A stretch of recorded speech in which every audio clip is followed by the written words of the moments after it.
tuning in. Thank you for joining us. My name is Jemima Beatrice. I am your host for tonight. Let us have a look at today's headlines.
Thank you for tuning in. My name is Jemima Beatrice, your host for this evening.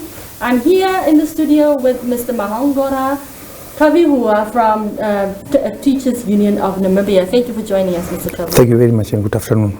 Thank you. Now, Mr. Kavihua is here to talk to us about the resumption of schools, which is envisioned for August this year, as well as the return of grade 12 and grade 11 to schools next month in June.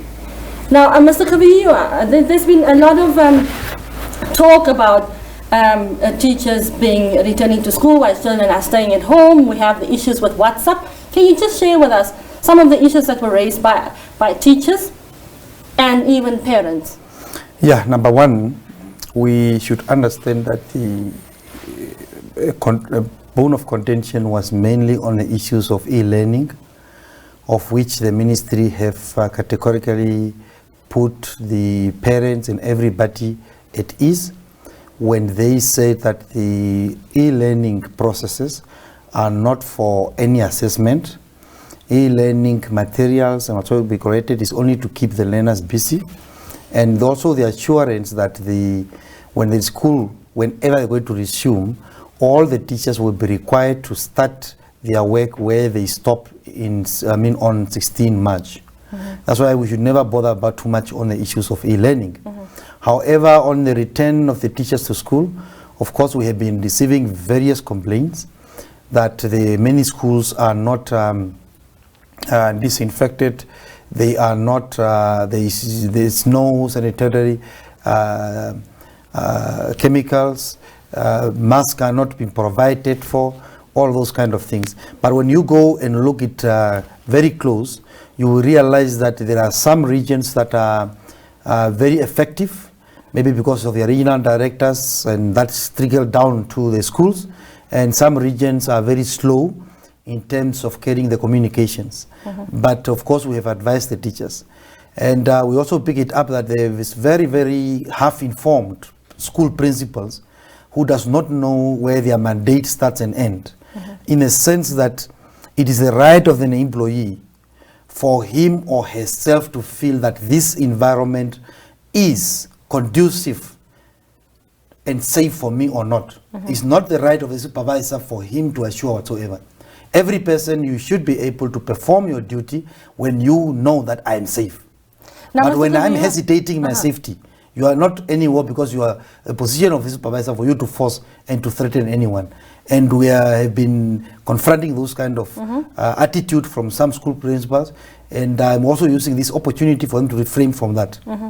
Now the challenge is, you said you've received a number of complaints from teachers in terms of the safety. Can you just give us a picture of how it looks? What are the real issues on the ground? Are there shortages? The real issues on the ground is that the dispatchment or even the procurement of masks. Some schools were even forcing the teachers to go and buy the mask themselves. There's one school in Tamarisia, I want to reveal, I'm not Tamarisia, Swakopmund, I'm not revealing the name. Some of them, especially the workers that are falling under vulnerable workers, which are allowed to work from home. This teacher went, for one from Omusaki, she went to the doctor. The doctor wrote that no, these teachers delivered this month, and therefore she is breastfeeding. Now the principal will come and say that no, this information is not enough. Where does he get the medical certificate for him to determine which information not whatsoever? So all those kind of things we pick it up, but these are purely from attitude of individuals. But there are also those that are positive, where the mask and all the other precautionary things are not there, but they were able to communicate in a polite manner to the staff, for the staff to understand, and even some of them allowing the staff to go back while as a school management they are trying to procure the things to distribute it. Okay. Now, Mr. Kavihua, there's the issue of grade 11 and 12 going back to school, and then there's also the fact that schools will resume in August. Can you please give us a very good. I think that from TUN side, we have been very, very, very clear from day one that we don't want a calendar that will disrupt our way of life, our way of doing business, our way of engaging with our elders, our way of engaging with our economic activities, especially rural economic activities, our way that will take away from us enjoying our national beauty, like the beautiful beaches of Namibia. Now, that's why the school calendar across the world, it is tailored to many things. One is the issues of a summer holiday. If you look at in Europe, the calendar starts around August, September. That is immediately after their summer holiday.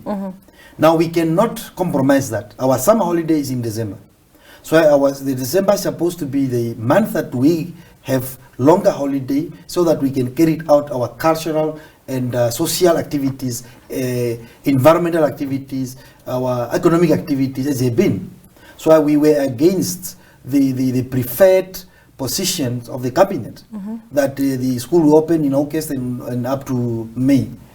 And that narrative, we said that no, this will be driven by few elites, maybe that want to tailor the Namibian calendar with Europe. Now, our position is that everything should be done this year. If there's nothing to be done here, then the year should be deferred. So all the learners can be moved to the next grade, and we found remedial activities in order to deal with what was left behind. What is very good now, positive, that I have to applaud the Ministry of Education and other stakeholders, is that at least during this week, we came together and we spoke in unison, where we agreed, all of us, that let's open the schools gradually, whereby we will start first with grade 11 and 12, for them to start the academic year in June up to 18 December. We have also assessed that the days that might be lost from the original calendar that started in January, there will only be minimal days which can be worked in. And also to compensate that, they start that one, we stick the issues of 1 meter between the desk, all the learners to have a mask, and sanitation issue to be there. And also, on top of that, we also want the Ministry of because we have only around 334 around there, schools that have grade 11 and 12. If need be, even the Ministry of Health to dedicate one nurse who can test these learners when they are coming every morning to classes. And also to await the changing of the learners during the changing of period. Let the teachers rotate. And so we thought that this kind of interventions can allow these learners that are expecting the external examinations for them at least to sit so that the exam can be written in November, December. And then next year we can start afresh. But on next year we want to have also a condition that the cabinet now must consider us to go back to the 4 quarter, where we have 4 holidays. The 2 main one should take place in June and December. June is a very winter, and we know it is very dark. 7 o'clock is dark. And also, if you have 4 terms, it can assist you when any problems prop up for you to quickly to rearrange, because you don't have a longer period to carry out activity. You have a shorter one and shorter one and shorter one. So it is very good proposals that we think the cabinet should, in this case at least, be rational and consider that.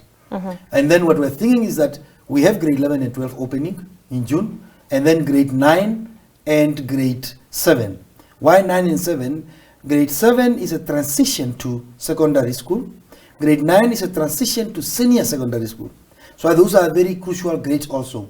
Now we want them also to resume in the same principle, where we still maintain those 1 meter grade.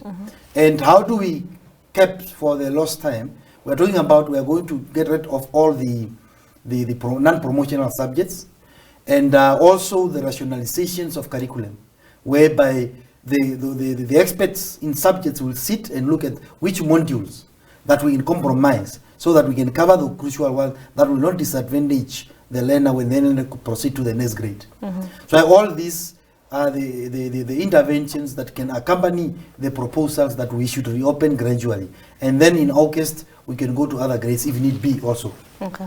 Now, Mr. Kavihua, you also were the head of the Trade Union Congress of Namibia, and we have seen over the last few weeks mass retrenchments, reduction of salaries. What are you saying? What is the TUCNA saying about this? Of course, I have been saying this for quite long now, even during my message of May Day, where we said that there is a misunderstanding of the regulations on labor, because the regulation does not say employers should not retrench.